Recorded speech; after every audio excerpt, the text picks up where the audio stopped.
कभी सोचा है कि दुनिया के सबसे बड़े नियोक्ताओं में से एक यानी भारतीय रेल में अपने लाखों कर्मचारियों के अनुरोधों, उनकी जरूरतों और शिकायतों को कैसे संभालता होगा? इतने बड़े सिस्टम में पारदर्शिता और एक तय समय सीमा कैसे सुनिश्चित की जाती है? इसका जवाब एक बहुत ही जरूरी दस्तावेज में छिपा है, भारतीय रेलवे का कर्मचारी चार्टर। आज हम इसी की परतों को खोलेंगे। हम सब इस एहसास को जानते हैं, है ना? वो इंतजार जब आप कोई अर्जी देते हैं और फिर दिन हफ्तों में बदलने लगते हैं। मन में बस एक ही सवाल घूमता है, क्या मेरा आवेदन किसी ने देखा भी है? ये अनिश्चितता सिर्फ परेशानी नहीं करती बल्कि हमारी योजनाओं पर भी असर डालती है। तो इसी अनिश्चितता को खत्म करने और एक जवाबदेही तय करने के लिए रेल मंत्रालय ने एक बहुत ही काम का दस्तावेज बनाया है, और वो है कर्मचारी चार्टर। ये सिर्फ एक कागज का टुकड़ा नहीं है, बल्कि पारदर्शिता की दिशा में एक बहुत बड़ा कदम है। चलिए देखते हैं कि ये कर्मचारियों के लिए असल में क्या मायने रखता है। तो ये कर्मचारी चार्टर आखिर है क्या? इसे आप कर्मचारियों के लिए एक सर्विस लेवल एग्रीमेंट की तरह समझ सकते हैं। ये एक पब्लिक वादा है जो साफ साफ बताता है कि किस काम के लिए कितना समय लगेगा। ये चार्टर कर्मचारियों को ये जानने की ताकत देता है कि उन्हें क्या और कब उम्मीद करनी चाहिए। तो आज हम क्या क्या देखने वाले हैं? हम पता लगाएंगे कि ये चार्टर वेतन को कैसे सुरक्षित करता है, करियर के रास्ते को कैसे आकार देता है, और ये कैसे सुनिश्चित करता है कि कर्मचारियों की आवाज सुनी जाए। हम दफ्तर की जरूरतों से लेकर चार्टर के आखिरी वादे तक हर पहलू पर नजर डालेंगे। चलिए सबसे पहले बात करते हैं उस चीज की जो हर कर्मचारी के लिए सबसे ज्यादा अहम है, पैसा और वित्तीय सुरक्षा। देखते हैं कि चार्टर इस बारे में क्या गारंटी देता है। देखिए, इस चार्टर की असली ताकत इसकी स्पष्टता में है। जरा सोचिए, रिटायरमेंट के दिन ही आपका पूरा हिसाब किताब चुकता, कोई देरी नहीं, कोई अनिश्चितता नहीं। या फिर पीएफ निकालने के लिए मंजूरी के सिर्फ 7 दिन के अंदर पैसा हाथ में।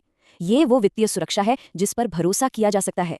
इस नंबर पर गौर कीजिए, 7। ये सिर्फ एक संख्या नहीं है, ये एक बड़ी नौकरशाही में काम को तेजी से करने के वादे का प्रतीक है। इसका मतलब है कि एक कर्मचारी को अपनी वित्तीय जरूरतों के लिए हफ्तों या महीनों तक इंतजार नहीं करना पड़ेगा। ठीक है, वित्तीय सुरक्षा के बाद किसी भी कर्मचारी के लिए सबसे जरूरी होता है करियर में आगे बढ़ना। अब देखते हैं कि चार्टर तबादलों और पदोन्नति जैसे महत्वपूर्ण पड़ावों को कैसे संभालता है। यहाँ पर चार्टर ये सुनिश्चित करता है कि करियर में कोई रुकावट ना आए। लेकिन जरा अनुकंपा नियुक्ति जैसे संवेदनशील मामले को देखिए।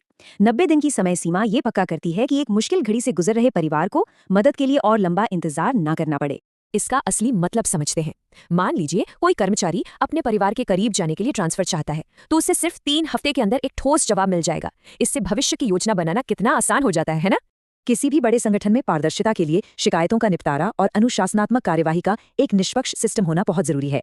आइए देखें कि चार्टर इस क्षेत्र में क्या वादे करता है। 30 दिन। ये सिर्फ एक समय सीमा नहीं है, ये एक गारंटी है कि आवाज अनसुनी नहीं की जाएगी। ये सुनिश्चित करता है कि हर कर्मचारी की चिंता को गंभीरता से लिया जाए और समय पर उस पर कार्रवाई की जाए। यहाँ चार्टर एक बहुत ही तार्किक और संतुलित तरीका अपनाता है। छोटे मामलों का निपटारा 45 दिनों में ताकि चीजें जल्दी सुलझें, लेकिन गंभीर मामलों के लिए 150 दिन ताकि पूरी जांच पड़ताल हो सके और किसी के साथ कोई अन्याय ना हो। ये निष्पक्षता और तेजी के बीच एक अच्छा संतुलन है। अच्छा, बात करते हैं उन चीजों की जो रोजमर्रा के काम के माहौल को बेहतर बनाती हैं, ऑफिस की सुविधाओं से लेकर छुट्टियों की मंजूरी तक। दिलचस्प बात यह है कि चार्टर सिर्फ बड़े प्रशासनिक कामों तक ही सीमित नहीं है। ऑफिस में सफेदी से लेकर इंटरनेट कनेक्शन तक की बात करना ये दिखाता है कि कर्मचारी का आराम और मनोबल भी संगठन के लिए एक प्राथमिकता है। छुट्टियों के आवेदन पर भी वही स्पष्टता दिखती है। आकस्मिक अवकाश पर 1 दिन में फैसला होना जरूरी है। और सोचिए, पैटर्निटी या मैटर्निटी लीव के लिए आवेदन देने वाले को 7 दिन के अंदर जवाब मिलने से कितनी मानसिक शांति मिलती है। ये एक छोटी सी बात लग सकती है, लेकिन ये चार्टर की आत्मा को दर्शाती है। अपनी ही जानकारी तक पहुंचने के लिए कोई इंतजार नहीं, कोई बाधा नहीं। इसी को तो सच्ची पारदर्शिता कहते हैं। तो इन सभी समय सीमाओं और प्रतिबद्धताओं का निचोड़ क्या है? ये सब कुछ एक शब्द पर आकर टिकता है, जवाबदेही। यह संगठन को अपने ही कर्मचारियों के प्रति जवाबदेही बनाता है। ये वाक्य इस पूरे दस्तावेज का सार है। यहाँ 2 शब्द सबसे महत्वपूर्ण हैं, समयबद्ध और प्रतिबद्धता। ये सिर्फ सेवा देने की बात नहीं है, बल्कि समय पर सेवा देने की एक पक्की गारंटी है।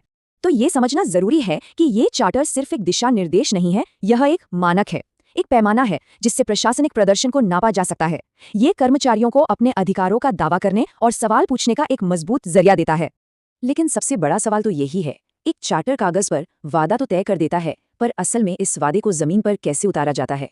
इतनी बड़ी नौकरशाही और जमीनी हकीकत की चुनौतियों के बीच इस वादे को निभाना ही इसकी असली परीक्षा है। और यही वो विचार है जिसके साथ हम आज की बात समाप्त करते हैं।